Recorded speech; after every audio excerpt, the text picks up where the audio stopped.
Evangelio de Jesucristo. Con lo que hemos aprendido y lo que ya sabíamos, entonces vamos fortaleciendo lo que significa el Evangelio y poderlo no solamente vivir, que es lo más importante, para luego poderlo compartir. Siga aprendiendo de la palabra de Dios a través de cada mensaje y vaya viendo cómo toma forma el Evangelio en cada mensaje. Pero el segundo propósito, hermanos, de estos 5 propósitos, primero ya mencionamos el Evangelio de Jesucristo. La Biblia es una historia de la redención del hombre. A pesar de que fue escrito por muchos hombres durante miles de años, vemos una síntesis milagrosa en que la Biblia resulta siendo una historia unida, específica en su contenido y propósito. Esta historia se puede dividir en los 4 capítulos sencillos que ya mencionamos. Díganlos conmigo, a ver si nos lo recordamos sin ver ahí enfrente los 4 aspectos del Evangelio, las 4 etapas del Evangelio: la creación, la caída, la cruz y la consumación. Perfecto. Ese es el resumen del Evangelio de Jesucristo en toda la Biblia. 2. Nuestro segundo propósito fundamental es conversión personal. Y esto está derivado del Evangelio de Jesucristo. El Evangelio de Jesucristo no es solo un mensaje informativo, no solamente es un conocimiento intelectual que debemos tener para saber más y ya. El Evangelio de Jesucristo, como efecto natural y prioritario, es la conversión personal. Eso es lo que logra en su máxima expresión el Evangelio, conversión personal. Ahora, la iglesia debe de entender y debe de asimilar estos propósitos, empezando por cada uno de nosotros. Pero vamos a ver entonces a qué se refiere cuando hablamos de conversión personal. Debemos entender como iglesia, hermanos, que la conversión personal, estamos hablando de salvación en Cristo, que es un acto de gracia. Hace un momento, cuando definíamos qué es evangelio, decíamos las buenas nuevas para salvación. Decíamos que la pregunta obligada es: ¿salvación de qué? Bueno, la salvación de nuestros pecados. Y si es por la salvación de nuestros pecados, entonces no puede salvarse nadie a sí mismo. Es un acto de gracia. Es un acto de Cristo de gracia. Ahora, ¿qué es la gracia? Antes de avanzar en la definición. La gracia, hermanos, como definición, es el don de Dios o el regalo de Dios inmerecido e inalcanzable en nuestros propios méritos. La gracia es el don de Dios inmerecido e inalcanzable, ¿sí? Porque hay quienes solo lo definen como inmerecido, pero dejan abierto como que se lo pueden ganar. No, es inmerecido e inalcanzable, por eso es gracia y solo depende del Señor. Jesucristo en la cruz tomó el lugar del hombre pecador, porque solo una persona sin pecado tuvo que pagar por todos los pecados de la humanidad. Nadie de nosotros estamos libres de pecado. Por eso es que nadie puede pagar ni por sus propios pecados, menos por los de nadie más. El justo pagó por los injustos, dice la Escritura. El bueno fue muerto por los malos. Sin embargo, para acceder a esta salvación se requiere de una conversión personal. Y ahí es donde vamos. La iglesia debe de practicar, enseñar, vigilar que la salvación se enseñe como un acto personal, no grupal, universal, familiar. ¿A qué me refiero? Que a veces se da la impresión en algunos lugares de que si una familia viene y el papá y la mamá son cristianos, pues los hijos también lo son, por grupos, ¿verdad? O a veces se llama a todos los que asisten a una iglesia, pues seguramente van ahí, entonces son salvos porque ya tienen yendo 2 o 3 domingos. Bueno, la salvación va a dar frutos como congregarnos, comunión, pero vamos a empezar por qué es la salvación y cómo se adquiere. Es un asunto personal, es una conversión personal. Esta conversión consiste en la asimilación de 2 cosas esenciales en el Evangelio: el arrepentimiento y la fe. Esos son los requisitos para salvación. Así es como una persona es salva.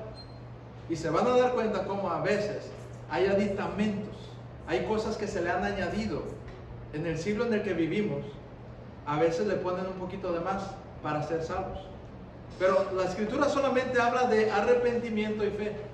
Esos son los requisitos para salvación. Arrepentíos porque el reino de los cielos se ha acercado. Tenemos que poner nuestra fe en Jesucristo, porque solamente por medio de la fe se puede ser salvo. Entonces, no hay otro requisito. ¿A qué me refiero con enfatizar esto? Porque a veces creemos que porque la persona lloró, entonces seguramente fue salvo. Alguien puede llorar sin tener verdadero arrepentimiento. Alguien puede decir que tuvo fe sin haberla tenido. Alguien puede recordar una fecha y anotarle y decir, aquí yo sentí bien bonito.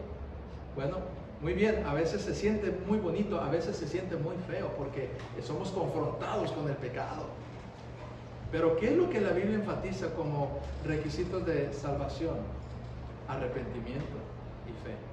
No va a encontrar otra cosa en la Biblia más que arrepentimiento y fe. ¿Y qué es el arrepentimiento? ¿Qué es el arrepentimiento? Para que podamos saber si una persona está siguiendo el proceso correcto para ser salvo.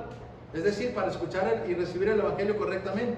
Bueno, es necesario que una persona reconozca la magnitud de su pecado, que es un pecador perdido en sus delitos y pecados, pues. Si no puede reconocer esto, hermano, no puede haber arrepentimiento. Ahora vea cómo muchas personas dicen ser salvas sin haberse enfrentado con su pecado, sin haber caído en cuenta que estaban desahuciados espiritualmente, sin darle el peso que los pecados tienen en su persona. Nadie puede ser salvo si primero no es confrontado con sus pecados. Y empieza a sonar duro el Evangelio. Pero eso es lo que la Escritura dice. Tiene que haber arrepentimiento. Los pasajes en la Escritura que trajeron salvación en el Espíritu Santo sobre multitudes fueron pasajes como el que predicó Pedro allí en Hechos capítulo 2, donde dice que después de un sermón que les confrontó a todos los que estaban ahí religiosamente celebrando las fiestas, y les dijo: ustedes mataron al Mesías, al enviado de Dios, y se compungieron de corazón y les dijeron: ustedes merecen la condenación, merecen ir al infierno. Y se espantaron y dijeron muchos de ellos: varones, hermanos, ¿qué haremos para ser salvos? Se dieron cuenta de su condición, se dieron cuenta que merecían ser condenados, se aterrorizaron. Y ese acto de ¿qué haremos? Marca arrepentimiento. Y Pedro les sigue predicando y les dice que no hay otra cosa más que creer en el Señor Jesucristo. Y en ese caso y en esa ocasión Él les dice: cree en el Señor Jesucristo y bautícese cada uno en el nombre de Jesús. Lo que está diciendo en ese contexto es: cree en el Señor Jesucristo y identifícate con Él. El bautismo era la identificación con el pueblo de Dios, dando la espalda al mundo religioso, político de sus tiempos. Así que lo que está diciendo Pedro es: arrepiéntete de tus pecados, cree solo en Jesucristo, dale la espalda al mundo. Si tú no te das cuenta que estás a punto de ser condenado, si mueres así, tú no puedes ser salvo porque no puedes arrepentirte de nada. Así que ahí empezamos a entender por qué es importante empezar con las malas noticias cuando hablamos del Evangelio. Debemos empezar por las malas noticias. Alguien que no sabe que está enfermo no va a valorar la medicina, no va a ir al médico, no va a querer nada. Necesita saber que está enfermo y de qué, y entonces se puede atender y puede valorar. Entonces se convierten en buenas nuevas cuando entiende su condición mala. No hay buenas nuevas si no entiende que su condición es mala.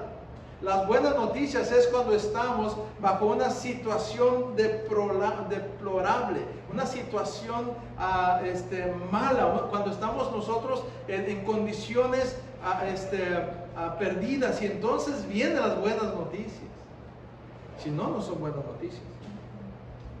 Mira, ¿sabe qué? Si nos dicen en estos días que estamos viendo sequía, oye, que llovió allá en Monterrey, eso es una buena noticia. ¿Por qué? Porque estamos esperando eso, estamos en sequía. Pero si en Chiapas, alguien me habla y me dice, oye, hermano, ¿qué cree que llovió en Chiapas?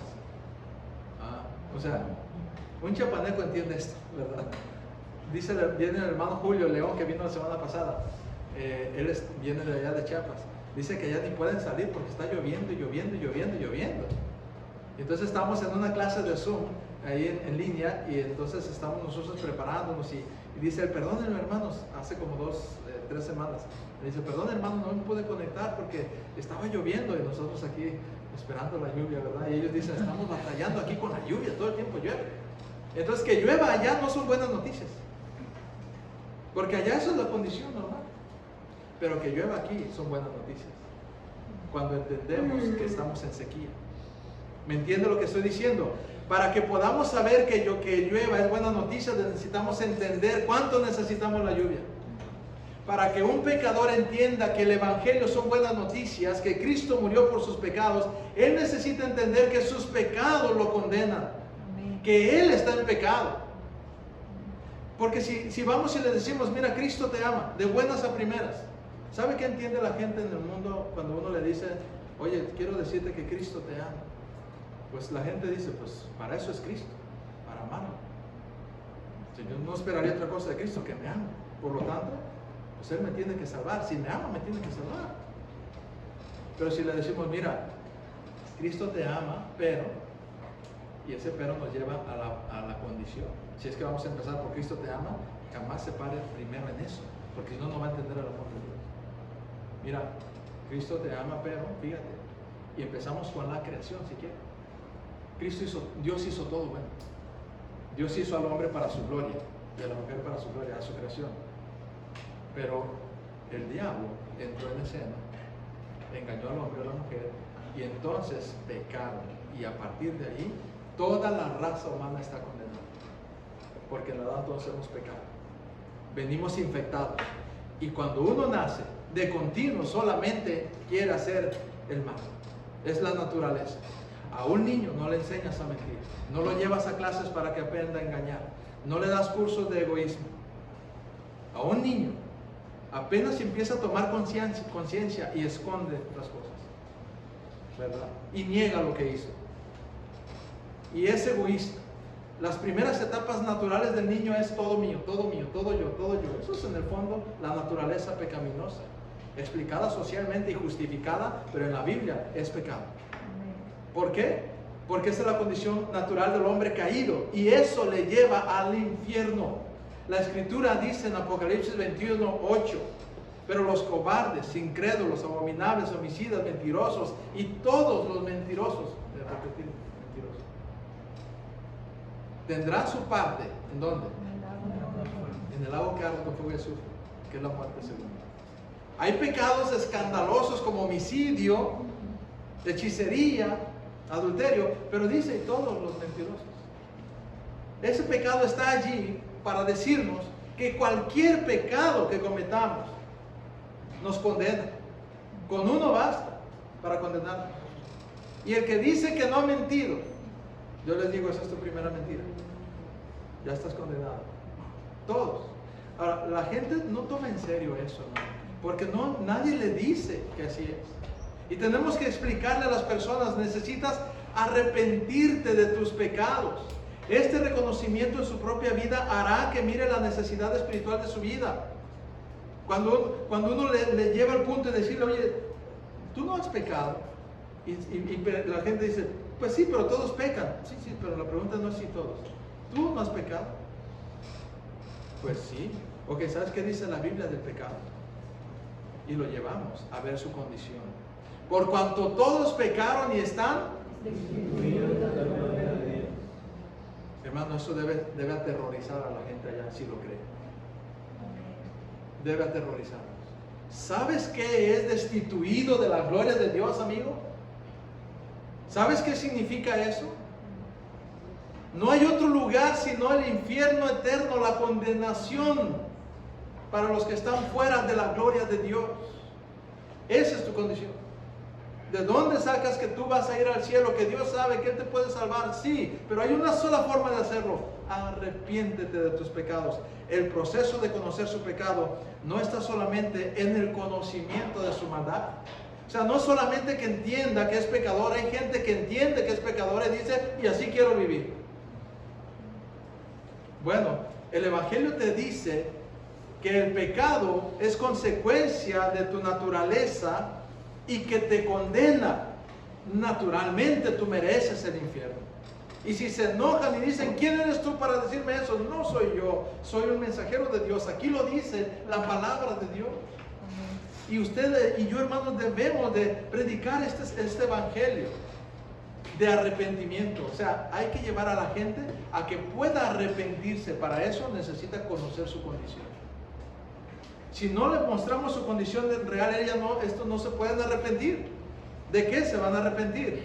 El proceso de conocer su pecado no está solamente en el conocimiento de su maldad, sino en el arrepentimiento genuino de su estado pecaminoso.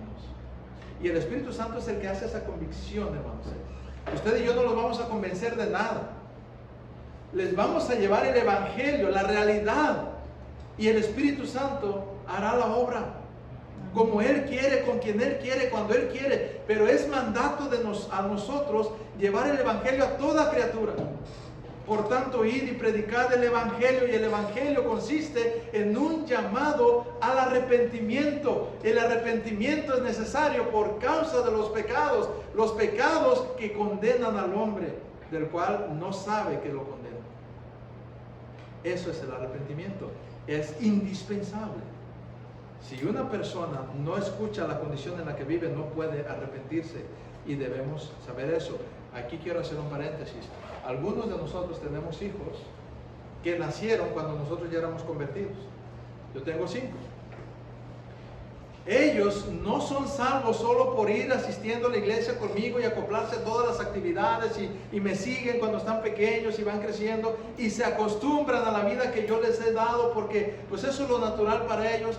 No le ven nada de malo a las cosas de Dios, o sea, pues parece bueno, ¿no? Y su estilo de vida es acoplarse a mi estilo de vida. ¿Eso lo salva a ellos? No lo salva. Pueden parecer muy buenos cristianos, pero puede ser que no lo sean. Ellos tienen que arrepentirse de sus pecados y ellos tienen que conocer que son pecadores para eso. Y ellos tienen que tener la convicción de que van a ser condenados y entonces, cuando escuchan el Evangelio y lo entienden, ellos tendrán que tomar su decisión por Cristo en la palabra de Dios. Uno de mis hijos, recuerdo que más pequeño, cuando fue creciendo, pues todos los niños del pequeño son hermosos, ¿verdad? Nuestros ojos. Dios sí conoce sus pecados. Dios sabe que son pecadores desde que están en brazos. Esas ternuritas, hermanos, que uno ama tanto y pues debe de amarlos con el amor de Dios, son pecadores. Son pecadores. Esos bebecitos que están tan tiernos y nomás dan manotaditas porque están chiquitos, ¿verdad? Y hacen un berrinchote, pero como están chiquitos hasta nos causan gracia. Si tuvieran ese bebecito, si tuviera el cuerpo de usted, lo podría matar. En un arrebato de pecado que llamamos nosotros, justificamos. Bueno, lo que estoy diciendo es que cuando están pequeñitos ellos se acoplan muy fácilmente a lo que uno les va diciendo, hasta que si están en conciencia, si ellos entienden lo que es el Evangelio, tendrán que tomar su decisión por Cristo. Tendrán que entender que el camino que llevan les va a llevar a la condenación. Y si el Señor, en su gracia, les permite conocer el Evangelio, eso es lo único que les da la oportunidad de ser salvos, pero necesitan el Evangelio. Yo recuerdo de uno de mis hijos que estaba quizá unos 2-3 años atrás, tenía sus momentos después de escuchar el Evangelio. Yo varias veces ya había llegado momentos donde los sentaba y platicábamos en devocionales, tocábamos los temas abiertos del Evangelio y me dirigía a ellos abiertamente sobre su condición. Y las primeras veces que ellos entendieron, se nota, uno como padre los conoce, nota cuando ellos entienden el Evangelio de forma ya consciente, aunque sean niños. Y uno de ellos, cuando escuchó la primera vez lo que era el Evangelio y la condición de un ser humano que nace en pecado, empezó a tener momentos de crisis y lloraba en las noches, con temor se levantaba. Y yo iba y hablaba con él y decía, ¿qué tienes? ¿Qué pasa? Es que tengo temor, tengo miedo. ¿Por qué? Pues porque si tengo miedo de morir e ir al infierno.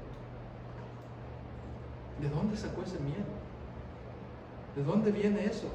Del conocimiento del Evangelio, de escuchar que había nacido en pecado y de ver su vida y compararla con esa verdad, y efectivamente vez tras vez estar tropezando con ese pecado que no puede él quitar.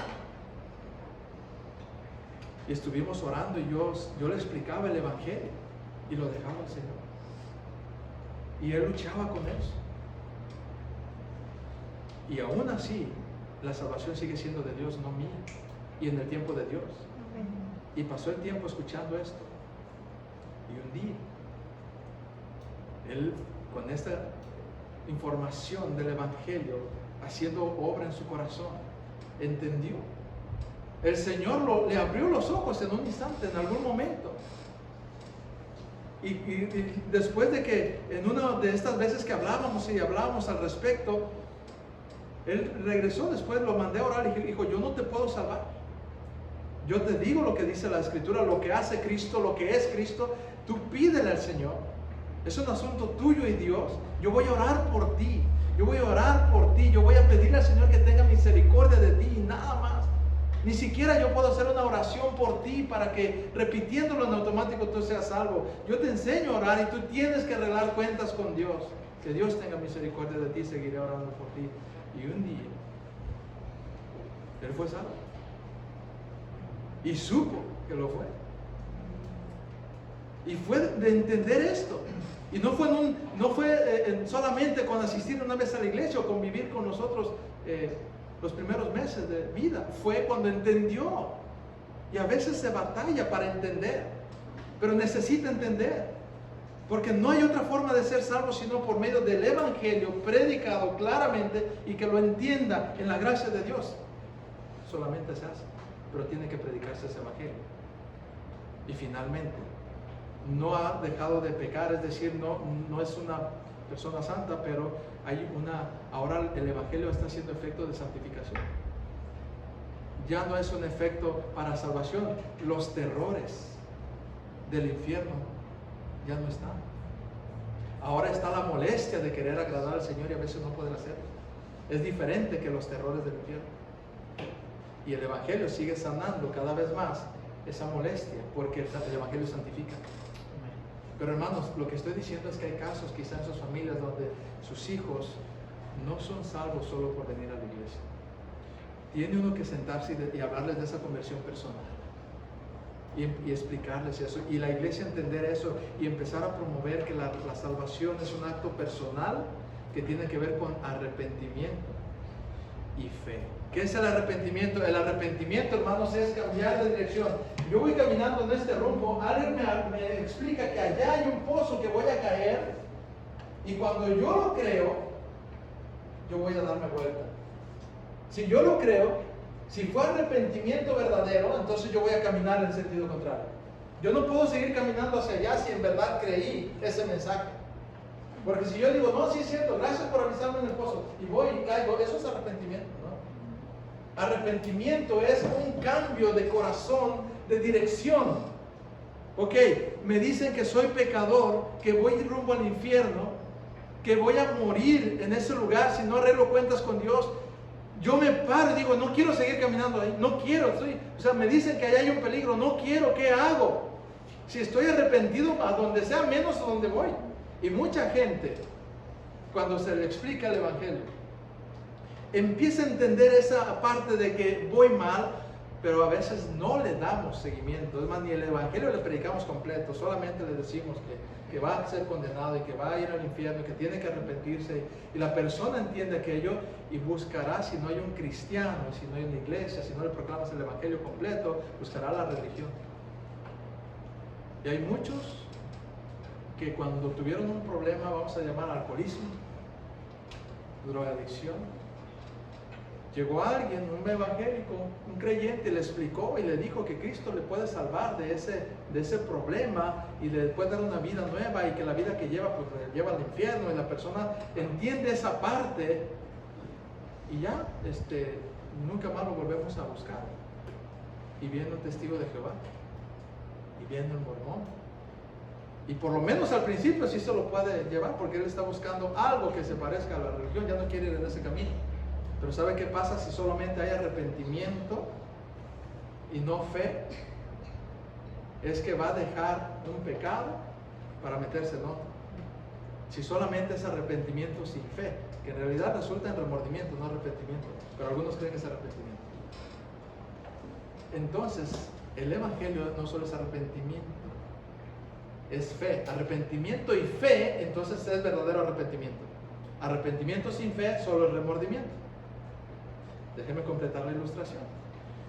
Arrepentimiento es dejar de ir en esa dirección de peligro, ¿sí? Fe es saber a dónde ir.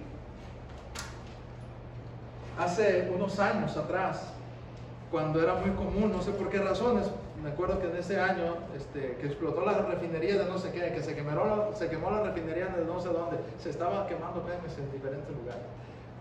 El asunto es que en Cadereyta hubo una explosión en esas fechas que había accidentes en Pemex, y fue muy impresionante la escena que salió en las noticias, donde están hombres trabajando y hay una explosión. En el fondo se notan las cámaras que filmaron eso. Hay una explosión, y entonces una persona ve que explota una de las, como un tanque allí, y corre la persona, huye del fuego. Muchos murieron instantáneamente, pero esta persona huye del fuego donde está, y efectivamente corrió del fuego, salió de ahí y salió corriendo, cruza una avenida principal y lo atropella. Él salió corriendo del peligro, pero no supo a dónde correr. Se salvó del primer peligro. Eso es arrepentimiento en la vida espiritual. Pero no se fijó a dónde correr y entró en otro peligro. Y eso me recordó, hermanos, que así es en la vida espiritual. Arrepentimiento es deja de ir en ese camino. Fe es ve a Cristo.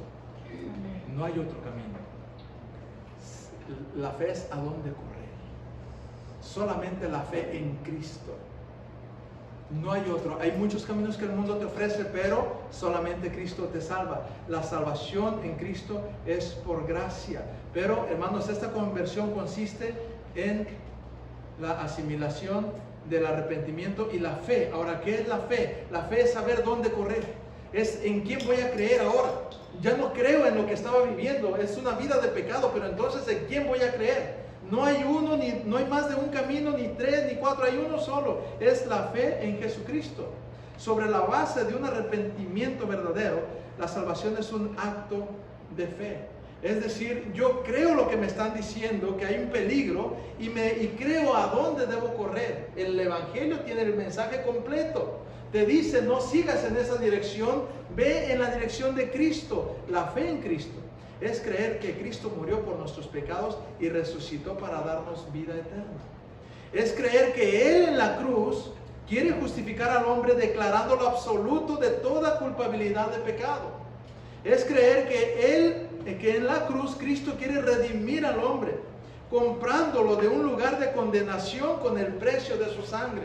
O sea, la persona que se arrepiente debe entender que solamente hay un lugar a donde ir, porque esta persona que es Cristo compró su vida. Si Él pone su fe en Él, si dice el Señor, ok, pones tu fe en mí, eso significa que tú eres mío, que tú eres de mi pertenencia, yo pagué por ti.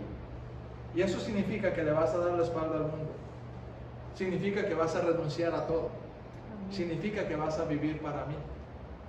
Pero muchos quieren salvarse del peligro, pero no quieren vivir para Cristo. Eso no suena a un evangelio completo.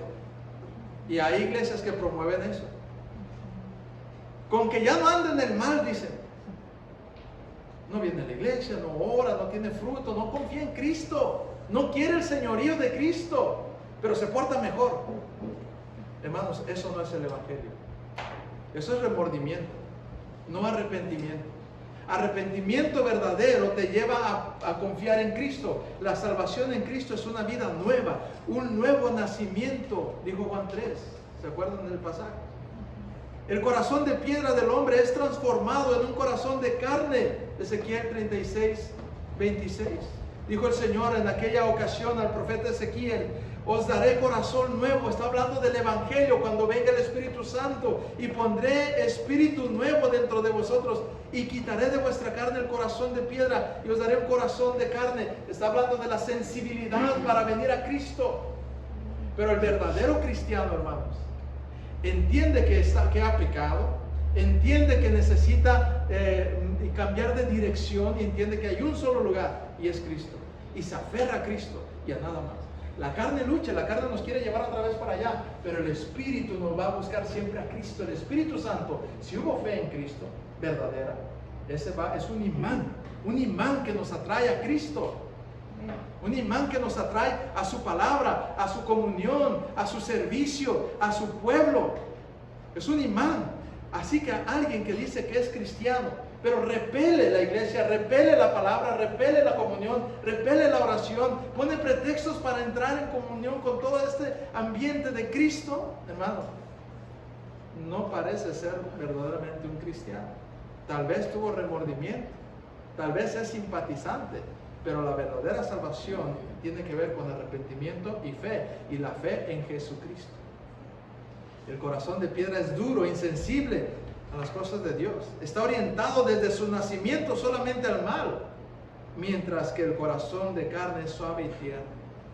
Es lo que dice Ezequiel, el profeta Ezequiel, que vendría un tiempo donde el corazón sería sensible a las cosas de Dios por medio de Jesucristo. Qué hermoso es ver cristianos, hermanos, que cuando escuchan la palabra se atrapa el corazón.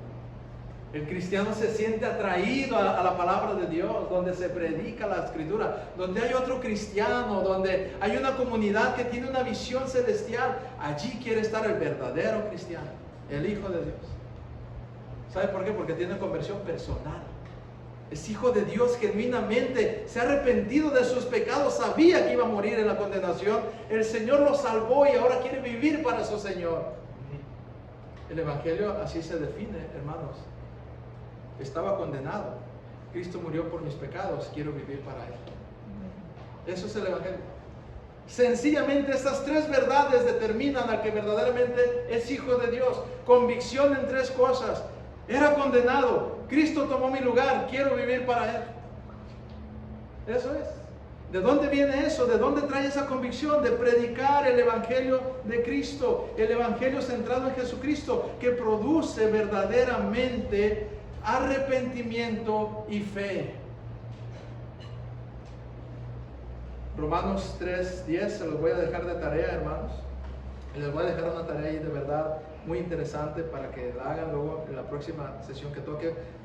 Puedo preguntar, y si no pregunto, acuérdenme, dejó tarea, hermano, pregúntenos. La tarea es Romanos 3, 10 hasta el 17. Ese pasaje describe lo que significa estar muertos en pecado. ¿Okay? Ese pasaje describe la muerte en pecado, las características que tiene un muerto espiritualmente. Quiero que vean cómo puede ser salvo alguien si tiene estas características. Esa es la tarea. Que usted se pregunte en ese pasaje: oye, pero si esto es verdad, ¿cómo puede ser salvo alguien? ¿Cómo puede ser salvo alguien? ¿De qué manera? Le voy a dejar dos pistas. Versículo 11 y versículo 12. La descripción del que no es hijo de Dios, de los que son todavía inconversos. El hombre natural dice que no hay quien entienda. ¿A qué no entienda qué? La palabra de Dios. El inconverso no entiende la palabra de Dios. No la entiende. Dice la Escritura en otra porción que para el hombre natural es una locura. Y que esto se ha de discernir espiritualmente. ¿Pero qué? Ellos no tienen el Espíritu Santo. Por lo tanto, no entienden el Evangelio. no entiende el Evangelio, ¿ok? Característica número 1 de un muerto espiritual, no entiende el Evangelio. Aunque se lo explique, no lo entiende. Eso dice la Biblia. 2, no buscan a Dios. No buscan a Dios. Nadie de los que están afuera, ni usted ni yo, buscamos a Dios antes de ser convertidos. No lo buscamos. Eso es lo que dice la Escritura. No hay quien busque a Dios. Ay, hermano, pero yo me acuerdo que yo sí lo estaba buscando. Si usted estaba buscando a Dios, Dios ya lo había encontrado a usted primero. No es que usted lo buscó. La Biblia dice, no me buscaste vosotros a mí, sino que yo los busqué primero. El que tiene sed verdadera por Dios es porque Dios ya hizo una obra. Ya hizo un efecto. Y mire la 3. Característica 3 ahí. No hay quien haga lo bueno. Allá afuera. Y usted y yo éramos igual. No hay quien haga lo bueno. Nadie puede hacer lo bueno. Nadie. Pero yo sí conozco gente que hace lo bueno, hermano. Y no son cristianos. Ay, hermano. Pues a alguien le tengo que creer, a usted o a la palabra. Alguien de los dos está equivocado. ¿Conocen, hermanos? ¿Ustedes conocen gente buena que no es cristiana? Pregunta que nos pone difícil. Pareciera que sí. Y tengo que usar la palabra pareciera que sí. Porque depende a qué definamos bueno, ¿verdad? Ahí está el problema. Hay personas que hacen cosas buenas, pero son malas. Ay, hermano, no se expresa así de la gente de afuera. Bueno, lo dice la Escritura, no yo. Y es que el que define lo que es bueno y lo que es malo, ¿quién es? Dios. Y Él es el que dice que no hay quien haga lo bueno. Pero nosotros pensamos que ese vecino, que no es cristiano, es mejor que algunos cristianos, dicen algunos así, ¿verdad? No, hombre, ese nomás le falta ser cristiano. Porque es bien bueno. Ya ni los hermanos hacen esto. Mira, le lleva despensa a otra persona que está allá. ¿Y tú cuándo le has llevado despensa? Pero este vecino todos los domingos le lleva despensa a qué. Es bien bueno. Y dice el Señor, no hay quien haga lo bueno. No, pero Él sí. No, es que nosotros vemos la acción. El Señor conoce la intención. Y no sabemos por qué hace eso. A lo mejor Él está confiando en esa obra para ganarse el cielo. Y eso es malo. A lo mejor Él está pagando sus remordimientos porque de más joven trató mal a sus padres y a lo mejor se le murieron no ayudándoles y ahora calma su conciencia. No sabemos qué está pasando abajo, pero Dios sí sabe. No hay quien haga lo bueno. Esa es la realidad. No hay ni siquiera uno. ¿Cómo puede ser salvo? No escucha el Evangelio, no lo entiende, no busca a Dios y no hace nada bueno. Por eso es que la salvación es por pura gracia. Por medio del Evangelio es que el Señor, cuando nosotros llevamos el Evangelio, si a Él le place, Él va a usar ese Evangelio para despertar milagrosamente a aquel que lo está escuchando. Pero esa es la obra de Dios, no la suya y la mía. La obra suya y mía es llevar el Evangelio. La de Dios es salvar. Mía es la salvación, dice Jehová. Él es el que salva. Yo solamente soy vocero de Dios. Pero Él salva en un acto de gracia, donde nadie podría ser salvo si Él no obra. A pesar de que se predique el Evangelio, puede ser que la persona no quiera nada, porque no entiende. ¿Me explico? Dos personas están ahí, las dos escuchan el Evangelio, una es salva y otra no es salva. ¿De qué dependió? ¿De la inteligencia de uno y de otro? ¿De que uno podría hacer lo bueno y el otro no puede hacer lo bueno? Todos están en la misma condición. ¿Sabe de qué depende? Dígame. De la gracia de Dios. Pero sin salvación, Dios no da su gracia salvífica. Perdón, sin Evangelio, Dios no da su gracia salvífica. Debe ser por medio del Evangelio, hay que compartirlo. A toda criatura, y el Señor salvará a los que Él quiera. Pero a todos hay que darles el Evangelio. Predicar el Evangelio a toda criatura. Porque me es impuesta necesidad, y hay de mí si no predicar el Evangelio. Para que haya una conversión personal, debo proclamar el Evangelio centrado en Jesucristo. Se conectan los dos puntos. ¿Ok? Vamos rápido, hermanos. Tercera, comunidad cristiana. Qué preciosa es esta, hermanos. Comunidad cristiana. Déjenme ver el tiempo, yo siento que se nos está yendo. Usted dígame allá, ya córtale, pastor, pónganme allá una. Nos falta faltan 4 todavía, pero no quiero correr y que nos vayamos apresurados. Si alcanzamos a ver una más y continuamos luego con la 4ª y la 5ª, la hacemos así. Pero vamos entendiendo esto. Nuestros propósitos fundamentales como iglesia es el Evangelio de Jesucristo. Conversión personal. La salvación es una situación de uno con Dios una vez que se entiende el Evangelio. Es uno y Dios a través de entender el Evangelio. 3. ¿Qué produce la conversión personal? En un verdadero cristiano, ¿qué hay, hermanos? ¿Qué produce? Comunidad cristiana. Comunidad cristiana. Y va a ver cómo va tomando forma el propósito de la iglesia, la belleza de la iglesia local. La conversión personal nos lleva a ser una comunidad cristiana. El Señor nos salvó no para andar aislados, no para vivir vidas individuales, independientes. Nos llamó a una comunidad que se llama iglesia. Aunque la conversión a Cristo es un acto personal de arrepentimiento y fe, el propósito de nuestra salvación no es que uno se quede solo.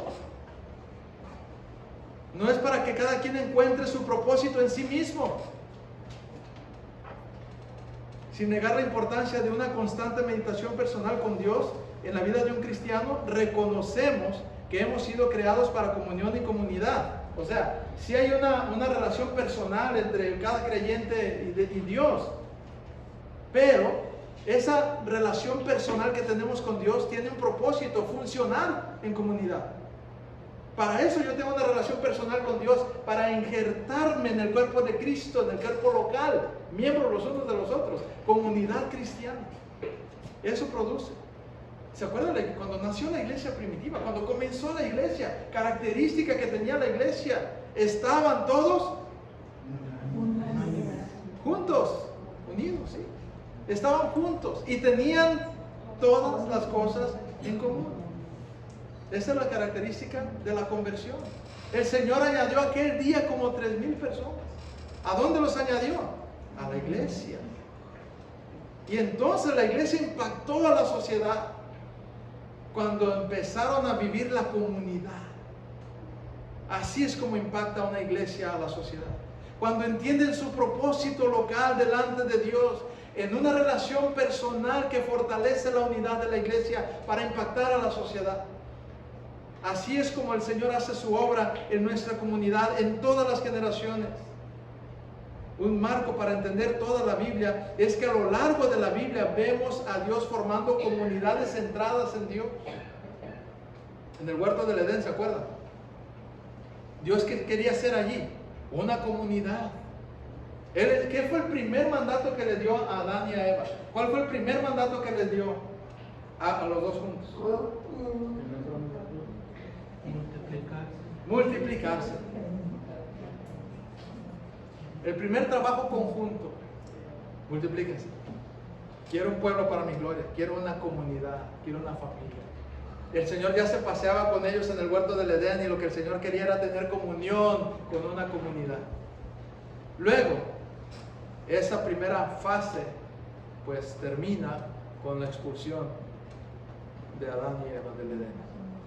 Y luego se le da la misma instrucción a Noé. Borrón y cuenta nueva en un sentido, ¿verdad? Diluvio. Noé halló gracia entre los ojos de Dios y su familia y les dice, ok, multiplíquense, váyanse por todo el planeta. Ah, no, el hombre ¿qué hizo? Aquí nos quedamos. Babel. Mi torre de Babel. El Señor dijo, no, yo no quiero yo quiero que se extiendan, que se multipliquen, porque quiero una comunidad para mí, una grande comunidad para mi gloria. Quiero una familia grande que vaya por toda la tierra. Siempre ha sido el plan de Dios. El mandato que se le dio a Adán y Eva de multiplicarse es el que se le da a la iglesia, de ser discípulos a todas las naciones. Y se ha dado en el plan de la historia de la redención, así ha sido. A Noé se le dio eso y a su familia. Luego se le hizo a Abraham, de donde vienen Isaac, Jacob, y luego las 12 tribus, el remanente, siempre una comunidad. El Señor quiere eso. Luego, de 2 pueblos, dice el Señor, hizo uno, es la iglesia, somos nosotros.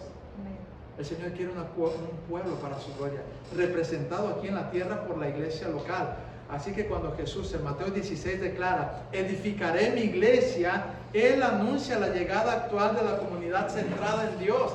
La iglesia es la comunidad que existe en el planeta Tierra centrada en Dios. Eso es la iglesia. Y se representa en cada iglesia local de forma evaluable. Es decir, el Señor pide cuentas a cada iglesia local. Lo hace así. Usted ve en Apocalipsis el modelo por el cual el Señor, porque en Apocalipsis las 7 iglesias es un modelo de cómo el Señor edifica, desarrolla, protege y restaura a su iglesia universal en iglesias locales. La iglesia universal solamente Él sabe quiénes son sus hijos en todo el mundo, pero se lleva a cabo en la tarea que le dejó a través de iglesias locales. Y Filadelfia es una iglesia local que va a rendir cuentas a Dios, que el Señor edifica y les manda alimento y levanta siervos y pone una estructura, y entonces, hermanos, hay una comunidad cristiana que el Señor ha provisto aquí para aquellos que van siendo salvos, los añade a una iglesia local. Ese es el modelo bíblico. Por lo tanto, no debe haber cristianos itinerantes, no debe andar cristianos vagabundos, no deben andar cristianos sin iglesia local, a menos de que haya un lugar donde no hay iglesia. Y ya les dije qué pasa cuando una persona se convierte allá en un pueblo donde no hay iglesia. ¿Sabe qué hace? Comienza una, o busca comenzar una. Pero la naturaleza del cristiano es: yo necesito la iglesia. El verdadero cristiano, el Espíritu Santo le va a llevar. Y mira, hermanos, si hay hermanos aquí, y en todas las iglesias hay hermanos que por una u otra razón no se han podido sentar en una iglesia local como miembros y crecer y echar raíces. No han podido. Pero cuando escuchan la palabra de Dios con mensajes como estos, saben que el Señor les está diciendo: necesitas una iglesia local. Saben. No porque el pastor les esté convenciendo, exhortando. Es porque Dios dice en su palabra: le estoy mostrando cómo el Señor, después del Evangelio, la conversión personal, se produce comunidad cristiana. Se necesita. Y cuando no podemos, sentimos un vacío. Ay, yo sé que el Señor quiere que esté en una iglesia local. El apóstol Pablo revela maravillosamente para nosotros que esta nueva entidad, la iglesia, la nueva comunidad centrada en Dios, no solo es para judíos, se formará por judíos y gentiles para ser un templo santo en el Señor. Efesios 2. La iglesia de Cristo existe hoy en todo el mundo en grupos pequeños de cristianos que se reúnen. Así existe la iglesia del Señor Jesucristo en grupos pequeños de cristianos que se reúnen. Son las iglesias locales. Para adoración, oración, enseñanza de su palabra. Son comunidades centradas en Dios, donde la unidad en Cristo traspasa las barreras sociales, étnicas, económicas, porque delante de Dios todos somos iguales, pecadores, salvos por su gracia. Que el ingeniero tal viene a la iglesia, es el hermano tal, que puede tener comunión con el hermano que trabaja en la escuela haciendo el aseo. En Cristo somos uno. Los judíos y los gentiles tuvieron un problema elitista, clasista, de estatus, y no se juntaban unos con otros. Se armó tremendo problema, y Efesios trata ese problema, capítulo 3. Precioso capítulo.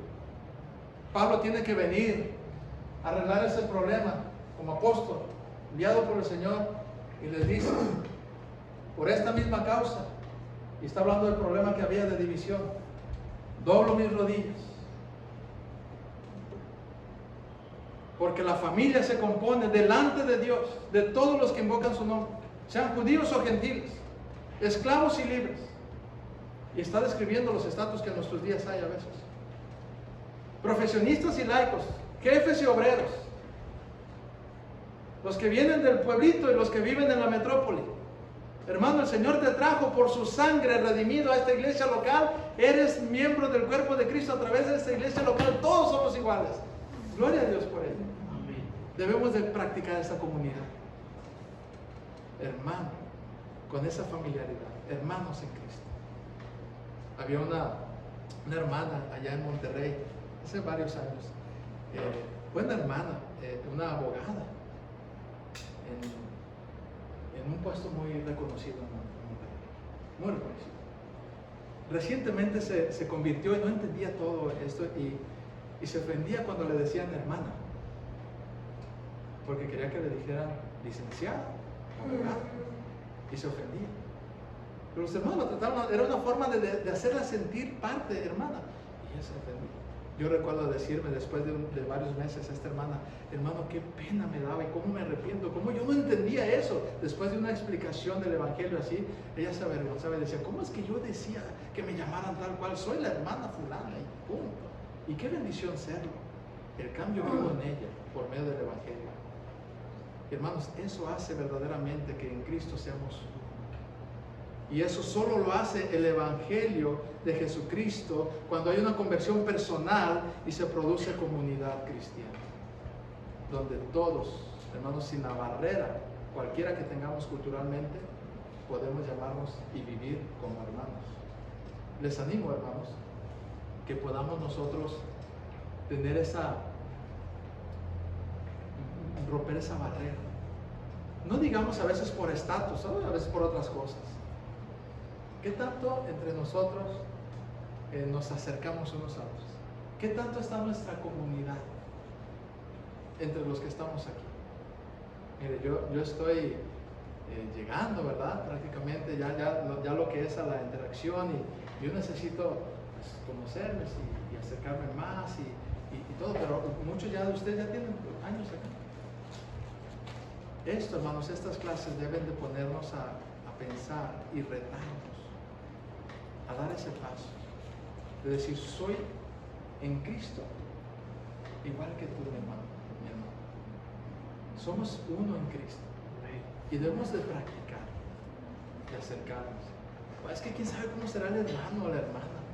Se ve medio serio, se ve media seria, como que el hermano pinta raya. Bórrale la raya fácil, a ver qué tal. Si se enoja, pues poquito, y otra vez inténtalo, pero ayúdale.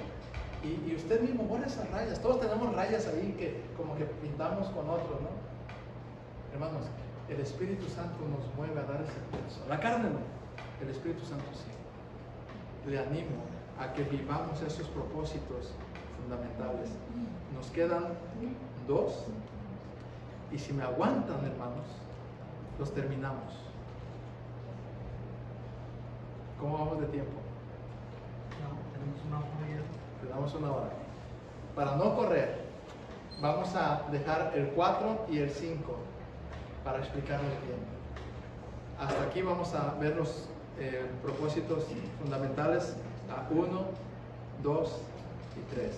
¿Alguna pregunta hasta ahí, hermanos, para cerrar? Y dejamos el 4 y el 5 pendientes. Preguntas sobre conversión personal y comunidad cristiana. Comentarios o preguntas. Hermana. Pues comentario, yo creo, como que se usa mucho un evangelismo, como usted lo decía, o sea, como que nada más es de acepta, de cree, como que, pero se hace a un lado. A mí en mi caso eso fue algo que me impactó mucho, que yo, a pesar de un tiempo en la iglesia, no había escuchado mi condición, o al menos no claramente, y escuchaba a un hermano que dice, el evangelio Satanás o lo diluye, o lo cambia, o lo distorsiona. O sea, el evangelio es muy atacado por Satanás. Entonces por eso creo tan importante que lo tengamos claro así desde el principio, la primera parte que hacemos a un lado casi siempre, y nos enfocamos nada más en que Cristo es la respuesta, dicen muchos, y la pregunta, o sea, faltan.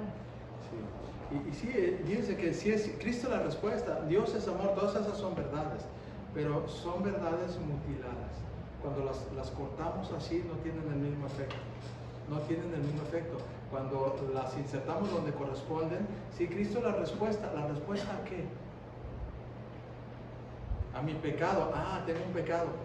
Sí. ¿Y qué es el pecado? Ah, mira, y ¿ves? Nos vamos a la raíz. Pero es cierto, hermanos, tenemos que ir desde el fondo. Muy bien. ¿Algún otro comentario, hermanos? ¿Alguna duda? ¿Alguna aportación? Y cerramos hasta aquí. Hermano Fernando. Yo me quedo con que